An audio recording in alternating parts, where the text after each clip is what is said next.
As we come to the exciting conclusion of our 40 days of fasting and prayer for revival, I want to walk with you through an interesting 2-verse observation found in 1 Chronicles chapter 4, verses 9 and 10. 1 Chronicles chapter 4, verses 9 and 10. Open with your Bible and follow with me. 1 Chronicles 4, verses 9 and 10. Verse 9, and Jabez was more honorable than his brothers, and his mother called his name Jabez, saying, because I bore him with sorrow. And Jabez called upon the God of Israel. This is later on in his life. Jabez called upon the God of Israel, saying, oh, that you would bless me indeed and enlarge my coast, and that your hand might be with me, and that you would keep me from evil, that it may not grieve me. And God granted him that which he had requested. Now, Jabez started out his life with a bad name, literally. The principle that we're referring to here is that name denotes character. Now, this comes from Adam, the original man, because Adam had the task of naming the animals, and he named them based on some characteristics. So name denotes character. And Jabez grew up with a name that shamed him no matter what he did. So he would have a hard time achieving anything, including having friends and opportunities, because of what his name represented. But God always has the last word. Look at verse 9. Verse 9. Jabez was more honorable than his brothers, in spite of his name and what his name. Somehow, Jabez's character was very different from what his name said about him. And in the middle of all of this anxiety, opposition, and frustration, Jabez had a relationship with the Lord that God would later honor. Not only did Jabez know about God, he had confidence that God would hear his prayers and that God would answer them. And we can know this because Jabez had asked for the Lord to do things that would benefit others as well as himself, and he approached the Lord with boldness, not hesitating or doubting. The phrase enlarge my coast meant to enlarge his sphere of influence. That in and of itself was a huge request. Remember that his name meant that his mother had birthed him in sorrow. What was that sorrow? Was it childbirth? Was it her inability to care for him? Or was there something more ominous that we can only imagine that caused her to not only give her child a name that would shame him, but would remind her of a tragic event? We don't know. But Jabez was an overcomer. Jabez had a vision for his life.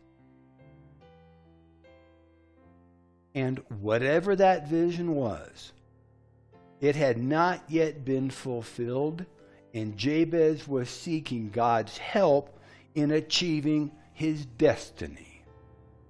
And we know that if we seek the Lord with our entire being, that not only will he be found, but that he will give us the desires of our heart. And this means more than not only the fulfillment of our heart's desires, but that God will place the dreams, the desires, and the ideas that He has created for us inside of our hearts. And then He will fulfill those dreams, desires, and ideas that He created us to achieve. Now listen to the second part of Jabez's request. That you will keep me from evil, and that these things would not grieve me. This request was that Jabez would have things, but that the things would not have him. Let me say that again. His request was that he would have things, but things would not have him. This included his heart, his time, his talents, and his treasuries. Jabez knew God, and God knew Jabez. Look at what others had said to the Lord. In 1 Chronicles 29, verses 11 through 12. 1 Chronicles chapter 29, verses 11 and 12. Thine, O Lord, is the greatness and the power and the glory and the victory and the majesty. For all that is in heaven and on the earth is thine. Thine is the kingdom, O Lord, and thou art exalted as head above all. Both riches and honor come of thee, and thou reignest over all. And in thine hand is power and might. And in thy hand it is to make great and to give strength to all. 1 Chronicles 29, 11 and 12. Proverbs chapter 10, verse 22. Proverbs 10, 22. The blessing of the Lord, it makes rich, and He adds no sorrow to it. The blessing of the Lord, it makes rich. He adds no sorrow. In 1 Kings chapter 3, we read 1 Kings chapter 3, verses 7 through 14. Solomon prayed to the Lord, and he said, I am but a little child. I know not how to go out or how to come in. And thy servant is in the midst of thy people, which thou hast chosen, a great people that cannot be numbered nor counted for multitude.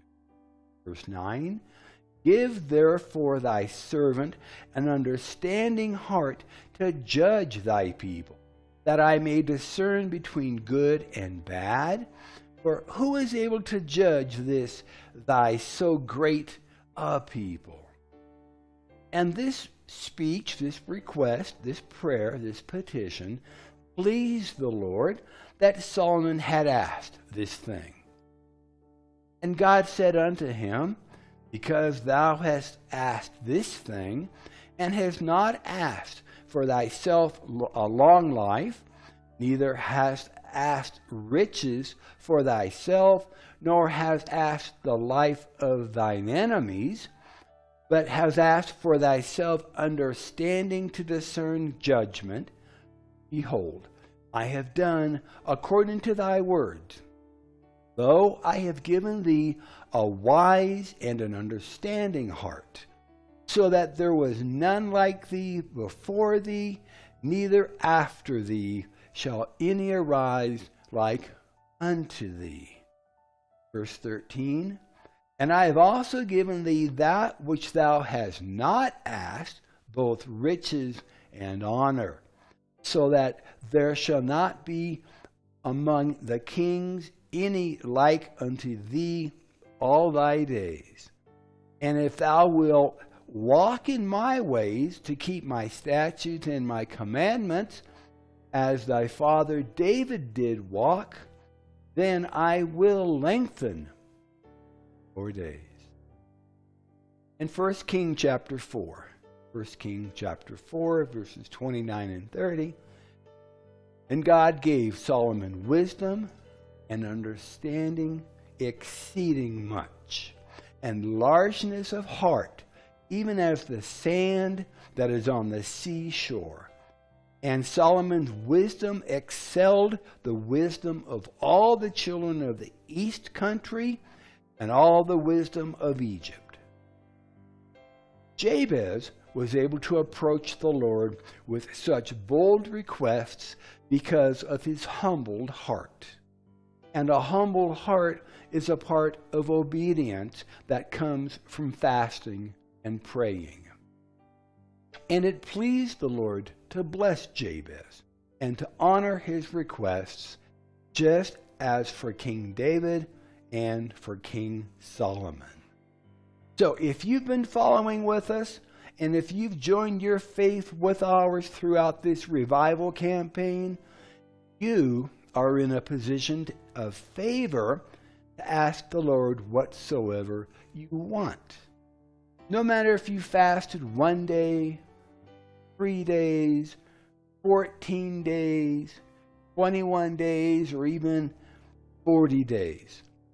1 John 5, verses 14 and 15 reminds us, and this is the confidence that we have in him, that if we ask anything according to his will, he hears us.